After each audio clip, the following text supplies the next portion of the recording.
asalaamaaleykum suñ mbokk téléspectateurs yi tey ñoo ngi ci seen premier numéro émission bi nga xamante ni moom mooy la voix du campus doon émission boo xamante ni dañ ko jagleel étudiants Sénégal yëpp que ça soit dans le privé et dans le public ñu nekk ci biir réew mi yëpp tey ñoo ngi am mbégte ak contentement di ci ànd ak ki nga xamante ni moom mooy suñ chroniqueur di Cheikh Binam Thiam ñoo ngi lay bàyyi nga nuyoo suñ mbokk téléspectateurs yi. merci le grand Ali Thiam. di nuyu aussi ñi nga xamante ni ñoo ñu topp ci suñu biir télé bi nga xam ne mooy Mada TV. di nuyu suñu invité yi Dieynaba di nuyu Cheikhou Diallo. voilà di am yaakaar ne waxtaan bi dina am solo bu baax a baax.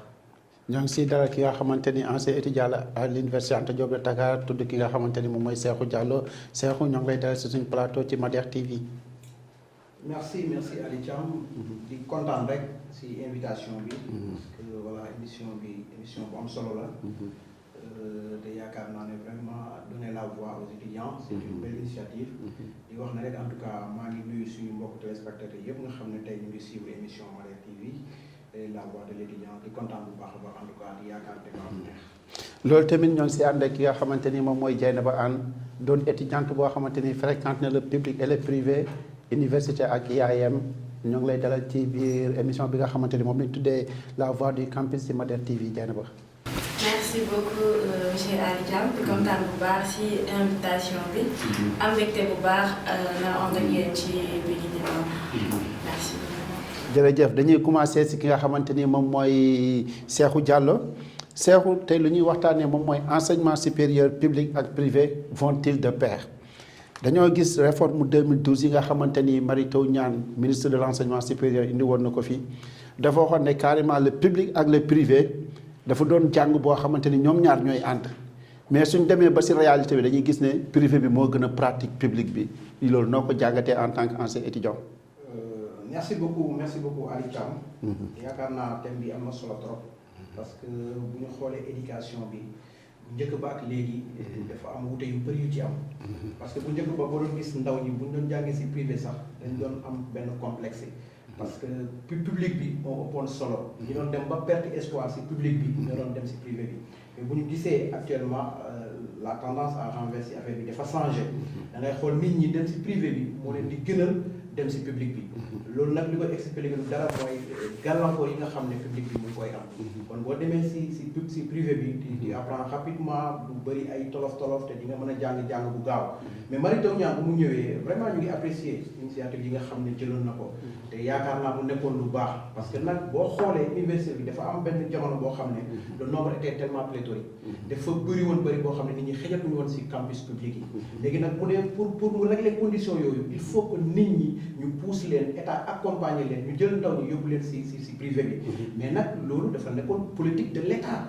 mais pour man état foofu dafa am benn ay tolof yoo xam ne dafa am ci suivi. comme yan genre tolof. mooy ñi nga xam ne tey yóbbu woon nañ leen foofu. ñu war fa def licence 1 licence 2 licence 3. et état avait pris charge de payer. pour cet enseignement mais dafa am yoo xam ne ni da cay am parce que bu ñu xoolee ci enseignement public yu bëri école publique yu bëri ak école privée yu bëri jëloon nañ ñoo xam ne nii enseignement bi ñu doon xaar ci ñoom amuñ ko woon parce que qualité bi dafa desoon tellement le nombre était pléthorique mën nañ wax ku ci mel ni ISEC parce que gis nañ benn instant ñu bëri demoon nañ fa mais l'état ne pouvait pas tout payer comme que nag dem na ba am gàllankoor paiement gars yi génnoon nañ privé bi di ñaxtu parce que jotuñu xaalis bi nga xam ne tey état si ñëwoon nañ ko ak ñoom loolu dafa nekkoon ay tolof yoo xam ne nii tax na tey ñu bëri ñu ngi foofu dañoo mujjoon échoué. Cheikhou soo yemee foofu noonu.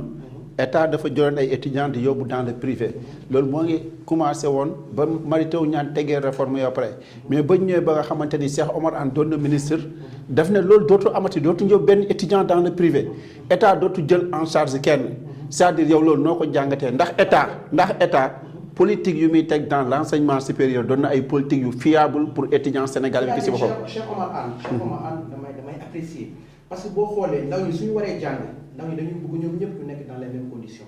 mais bu ñu gisee rek mu am marge boo xam ne nit ñi dañuy nekk ci conditions yu baax ñii xaw a nekk ci ay tolof Oumar Anne mu ne nañ jël ndaw ñi yëpp yóbbu leen ci université publique yi ñoom dina jël charge boobu parce que université publique boo xoolee. mais loolu jàngatoo l'incohérence de l'état.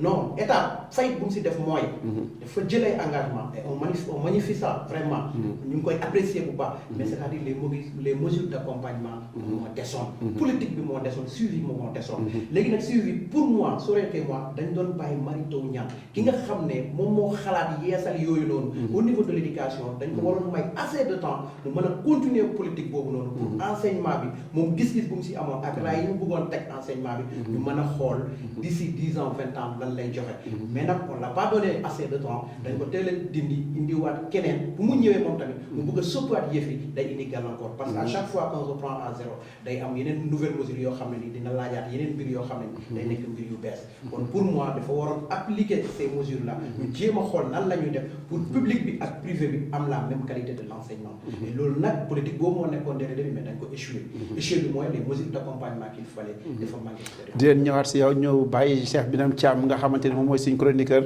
Cheikh tey gis nga li nga xamante ni moom moo xew si enseignement supérieur du Sénégal dañoo waxoon ne public ak privé ñoom ñoo ànd pair la quoi mais yenn département yoo xamante ni tey da ngay gis ku ñu orienté département Russie wala yenn département yoo xamante ni ñoo koy jàng c'est très bien mais soo dee ba xamante ni war nga génn dem liggéey si entreprise nekkul looy jàng dans l'université publique moom nga fay dem dafi mais dans le privé est-ce que carrément politique yu état tegoon si enseignement supérieur appliqué na ko nga jàpp tamit si lu Cheikh wax. merci monsieur Ali Thiam je pense que foofu laay rebondir pour rejoindre ki nga xamante ni moom mooy Cheikhou suñu invité bi jàpp naa ne intervention boo ko xoolee da ngay xam ne en réalité virusu étudiant bi mi ngi ci moom ba tey parce que la façon dont il a abordé le sujet je pense que il fallait amener en fait l'histoire des réformes. Moi je pense que c'est ça l'essentiel. Merci beaucoup. Depuis 2012 hein.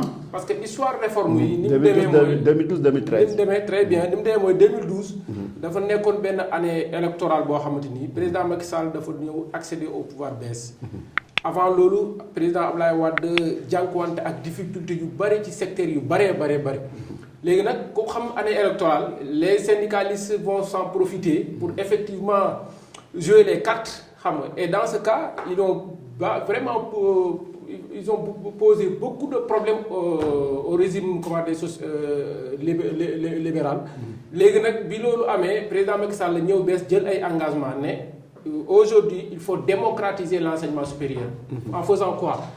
En fait ñu jox sens ñu bari ñi nga xamante ni tey am nañ bac mais ils n'ont pas eu la chance d'être orientés au niveau des établissements publics ci ay université Cheikh Anta Diop université Gaston Berger ainsi de suite. boo xoolee sax plus loin après boo xoolee 2013 2014 si lañ créé université Cheikh Al Islam bu Kaolack bi. pour un peu démocratiser bien sûr pour multiplier les sens et donner aux jeunes bacheliers la possibilité de pouvoir étudier tranquillement. Maintenant nag comme ni koy waxee. lépp loo gis rek il faudrait peut-être qu'il soit accompagné par des mesures et je pense que c'est en ce foofu niveau boobu noonu la état bi war a woon a réfléchir bu baax a baax xool effectivement suñ ci continuer bien sûr dina am benn nombre pléthorique parce que boo xoolee suñ comment dire sa démographie ni muy multiplier wu on devait peut-être attendre à ça loolu am na problème bi ñëwaat retourner waat ci état bi mu confronté à de sérieux problèmes de ce fait nag il fallait trouver des solutions. Mais des solutions qui tardent à venir. mu tombé ak ñu wàccee comment dirais-je Mary Teuw Niane andi Cheikh Oumar Anne mu jël benn position boo xamante ni ñi ko rafetlu woon bariwul parce que il faut oser le dire aussi parce que l'État ce n'est pas en réalité benn organisation boo xamante ni tu peux te permettre de se lever un bon jour. C'est une continuité.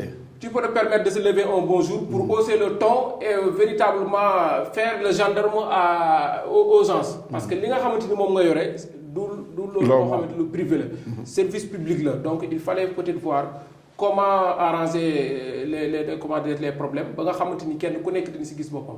Maintenant Cheikhou fi nga xamante ni tey étudiants yu bari tey ñi ngi ci domaine bi nga xamante ni mooy ci monde professionnel bi ñi ngi am liggéey véritablement ils ont été coachés par le système privé. Merci beaucoup. tey je pense que tey su nekkoon ne situation boobu noonu amutoon donc ñu bari ñoo xam ne dem ci tool yi wala ñu dem nañ ci sàmm yi wala ñu bari nekk nañ agresseur day gën a yokk chômage bi donc situation bi ni muy demee muy gën di avancer véritablement le problème ñu ci bari réglé woon nañ ko maintenant nag comme ni ma la ko faral di waxee problème bi am na état trouvé na ci ay solution ba léegi si ni am na université yu bari yoo xamante ni teg na ko fi nga xamante ni moom la ñu war a duut baaraam Ali Thiam. parce que il faut oser le dire des fois. xam nga des fois nos autorités là ils trouvent des solutions conjoncturelles. et éphémères. Et c'est ça le problème. C'est-à-dire quand on dirige un État il faut bien réfléchir bien planifier. bien étudier les problèmes et identifier en réalité quels sont les leviers sur lesquels si toutefois que vous y activez. je pense qu'un jour viendra on va peut-être dire que voilà une solution structurelle qui va durer à long terme mais véritablement à chaque situation exceptionnelle les gens des fois le disent des mesures exceptionnelles et c'est le mal de notre Sénégal. Il faut prendre le temps de bien étudier les problèmes et trouver des solutions qui à long terme et ne pas effectivement trouver des solutions politiques. merci beaucoup si loolu la ñuy ñëwee si ki nga xamante ni moom mooy Dieynaba Anne mu doon étudiante boo xamante ni jàng na université Cheikh Anta Diop xam na lu fa nekk mu jigee fa dem dans le privé aussi gis lu fa nekk soo xoolee ñaar yi dafa mel ni dafa am tolloowul dafa mel ni am na différence bu rëy léegi ban gis-gis nga xam ne carrément étudiant ëllëg war na ko xalaat si li nga xamante ni moom mooy jàngam mais est-ce que étudiants yi ak étudiantes yëpp yi nga xamante ni ñoo nekk Sénégal seen ëllëg leer na. effectivement espoir am na si wala amul si. waaw merci beaucoup monsieur Ali Thiam ci question boobu noonu puisque li may insister di ci sa question mooy que université Cheikh Anta Diop bu Dakar bi ma nekk man en 3e année bu département anglais jàng amu fa c'est-à-dire que conditions yi ñuy mettre déjà dafa metti benn mooy que ren nga xam déjà ñun benn année bi 1 an lañ koy def donc y a problème ñaareel bi mooy parfois dañu am problème sax di am ay salles de classe yoo xamante ne dañuy jàng dangay gis étudiant 3e année yi nga xamante ne dañuy jàng une semaine toogaat une semaine noppalu pour may étudiant yi nekk en L1 di leen nañu jàng donc y a problème problème jàng parfois grève yi donc problème yooyu ñuy jànkonteel ci biir université Cheikh Anta Diop de Dakar moo tax ñu si bëri yenn étudiants yi comme man tey jii nii di préférer privé bi donc normalement jàng mi je pense que nii la waroon demee mais warul woon def nii comprendre nga instant bii nii ñu si bëri ñu naan privé yi ñoo gën parents yu bëri dañuy bëgg obligé génnee seen doom yi privé public du moins di leen yóbbu privé ñooñu nga xamante ne def nañ 2 ans wala peut-être 3 ans ci public yi ba pare ci perte ay années pour démarrer. mais Dieynaba est-ce que réellement c'est pas parce que jigéen ñi xam nga très souvent jigéen ñi dañuy bëgg lu yomb. il faut oser le dire tamit xam nga l'université nekkul benn salon de coiffure boo xam da ngay ñëw di maquiller wu xam nga toog nekk say affaire xam nga def say affaire xam nga pour se faire belle non parce que université dafa am ay règles bu ñu demee ba duppee université Cheikh Anta Diop. Parce que c'est du sérieux. C'est du sérieux. Pour qui connaît l'histoire de Cheikh Anta Diop, qui a porté en réalité le Sénégal, partout d'ailleurs dans le monde, pour ne pas dire l'Afrique. Donc en réalité, si vous êtes à l'université Cheikh Anta Diop, ça demande des sacrifices. Il faut nécessairement. Mais cher, qu'on se dise la vérité, nous avons bac ba pare ñëw université à condition yi fa nekk xam nga ñu fa nekk ni mu mettee ñu toog fu noonu foofu noonu c'est pour des loolu duñ def donc université. gën ma leen ko xam yéen ñëpp conditions yi fa nekk. et pourtant ñoo ngi toog jugo muy c'est parce que dañoo bëgg. yan genre condition mais université qu'on se dise la vérité logement yi baaxul lekkuñu lu baax naanuñu lu baax tëdduñu fu nooy defuñu dara et pourtant loolu noonu lépp mu ngi mettre ñu toog jugo muñ parce que dafa am lu ñu bëgg. mais logement yi su baaxul c'est-à-dire nombre d'étudiants yi ñoom dañoo bëri. demande bi fi nekk demande bi offre bi. moo supérieur offre bi. mais loolu. mais loolu yan politique la état mën a teg pour étudiants yi si boppam am nekk waaye baax parce que la vie sociale de l'étudiant su baaxul c'est-à-dire dafay am impact sur la vie pédagogique. mais c'est vrai instant bi boo duggee université y a un très grand changement là-bas. defar nañ fu nekk déjà tuddee nañ ko entre guillemets un campus vert. defar nañ ci biti bi te defaruñ ci biir bi déjà donc pour man. si biir lan moo fa nekk. biir chambre yi maanaam day taal boo fa duggee. douche yi ay petite douche yu mel nii douche yoo xamante ne franchement boo duggee doo tëj sax porte bi. day taxaw donc man pour man. li ñuy defar ay campus vert di def ay. suñu jigéen ñi nañu yokk ay pavillon. nañu yokk ay pavillon yokk ay resto parce que là-bas ñu ngi defar ay hôpitaux c'est vrai mais fu dëkkuwaay d'abord parce que étudiant. jàngkat boobu koo xamante jàngkat bëgg na bu demee ba réviser ji ba wàcc am foo xamante ne wax dëgg yàlla. hygiène bu confortable la. mais y a des étudiants dafa mel ni suñu jigéen dafa mel ni moom université bi muy caricaturé nekkul au Sénégal parce que man mënuma comprendre tey boo xoolee de 2012 à 2019 pratiquement université kii bi nga xamante ni amoon na ko en fait lii bi nga xamante ni disposé woon na ko capacité bi mënoon a héberger wu boo xoolee de 2012 à 2019 le président en exercice daf ko multiplier donc il tient compte. mais daf ko multiplier mais Sambal étudiants yi dañ fay dem mais dañuy gis nombre bu bëri bu baax. waaw d'accord loolu am na benn stage à l'université booy nekk lu mu nekk 18 jigéen. Je suis en phase d'elle, je suis en phase d'elle. 19 non, attends, 19.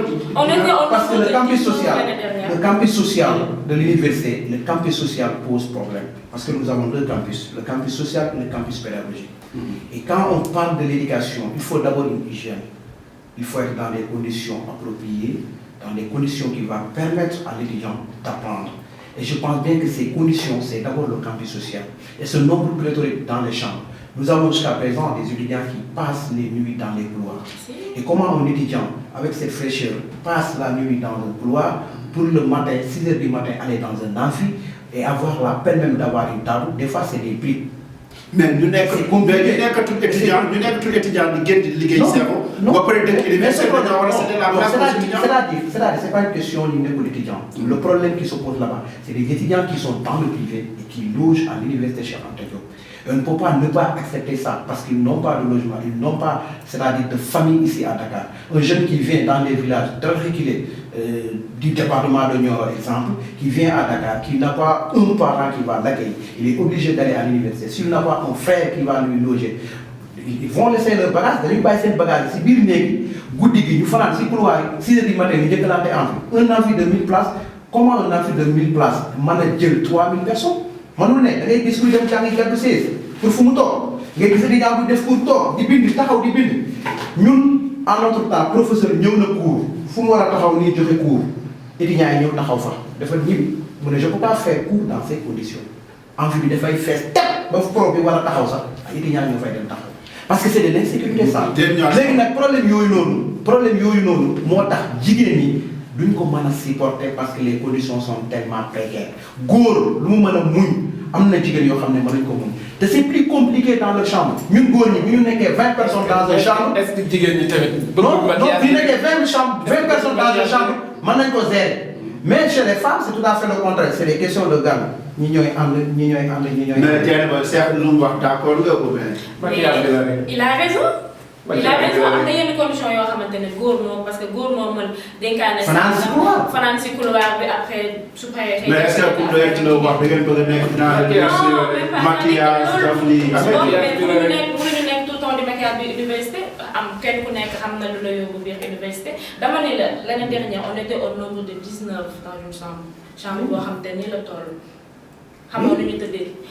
lavabo bi sax fu ñu nekk dañ koy tëdd y a problème. xam nga problème bi mooy problème bi ñoom ñoo koy teg seen bopp. xam nga problème bi yéen a koy teg seen bopp. parce que ñun ñëpp jaar nañu université problème bi yéen a koy teg seen bopp parce que je m'explique tey bu ñu logé benn jaynam la chambre bi am droit à 4 locataires. par exemple tey yow nga ñëw sa benn cousine sa benn sœur ñëw nga héberger ko par solidarité keneen ñëw mu héberger ko par solidarité parce que codification université c'est par excellence lañ koy teg sa règle de l'excellence si tu es bien tu passes et tu as droit à benn logement si par contre tu ne l'es pas voilà tu cherches une autre solution léegi nag yéen vous essayez de jouer sur la solidarité sur les sentiments des gens. mais c'est pas ça c'est-à-dire le problème tout est non là je suis désolé le problème c'est que tu peux pas avoir un frère de sang qui vient et tu vas lui laisser passer la nuit dans des couloirs et toi tu loges dans un chambre. Même si c'est 30 personnes, tu vas lui dire viens. C'est la solidarité. Mais on est obligé.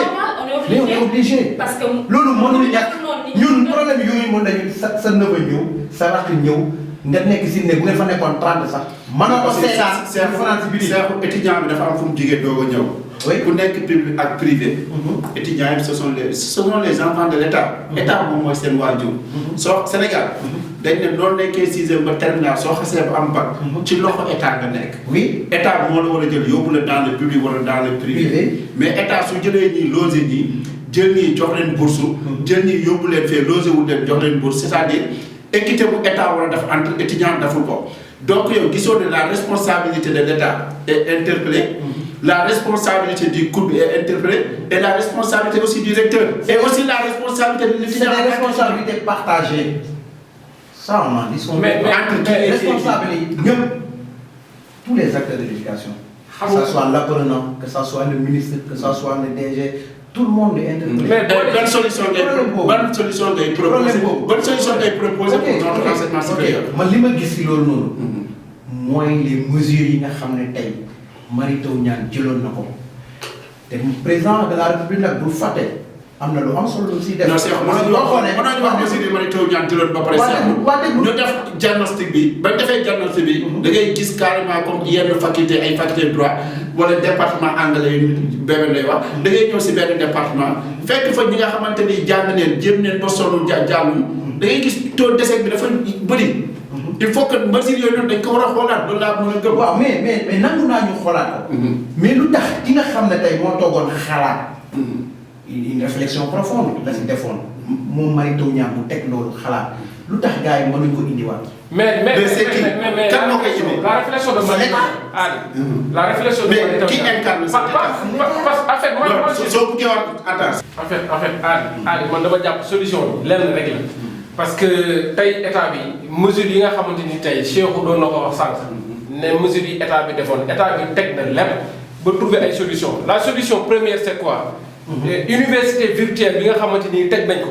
il faut que les gens puissent comprendre qu'en réalité xam nga monde bi ñu toll y a des avancées. tey bu ñu demee c'est un monde technologie. effectivement bu ñu demee ba président Macky Sall am benn vision. l'état je veux dire en exercice am benn vision teg benn université virtuelle c'est pour permettre à tout le monde où que tu puisses te retrouver nga jàng tranquillement mais tey gars yi bu ñu leen orienté université virtuelle. il préfère dem bañ a toog toilette comme nu ko Dieynaba di defee tout le temps wala Cheikh boo xamante ni après day dem dëkk ba. papa alors tu as la possibilité nga toog sa wetu papa sa wetu yaay ngay jàng di def examen continuer nekk ci tool yi wala nga continuer nekk ci marché bi wala nga continuer c'est ça la solution. il faut en fait plus que ñuy dem plus que ñuy trouver ay solutions pour réduire les distances en quelque sorte. xam naa non waxtu bi moo ñu dab Cheikh. waxtu bi moo ñu dab waxtu bi moo ñu dab Cheikh. ñoo la ko ñaan ñoo leen ko ñaan baax a baax waxtu bi moo ñu def suñ mbokku téléspectateurs ñoo leen jox dig daje si yeneen émission yi di ñëw di si dalal ay étudiants fépp fu ñu mënti nekk du Sénégal pour nit ñi xam la bonne information bi étudiant bi di dund gouvernement bi xam ko opinion publique xam ko ñun ñëpp ñu ànd wut ay solution pour defar suñu enseignement supérieur parce que réew mu mënti dox daara ji kawe ji ak jaana ji kawe moom moo ko dawal te tey étudiants sénégalais ñoo ngi toll si lëndëm boo xam ne lumière la ñuy xaar te loolu la responsabilité directe de l'état moom lañ fay xaar étudiants yi tamit def seen wàll acteurs yëpp def seen wàll le corps administratif Sénégal dox wasalaamaaleykum wa rahmatullah à très bientôt si seen plateau bi nga xamante ni moom moo tudd la voix du campus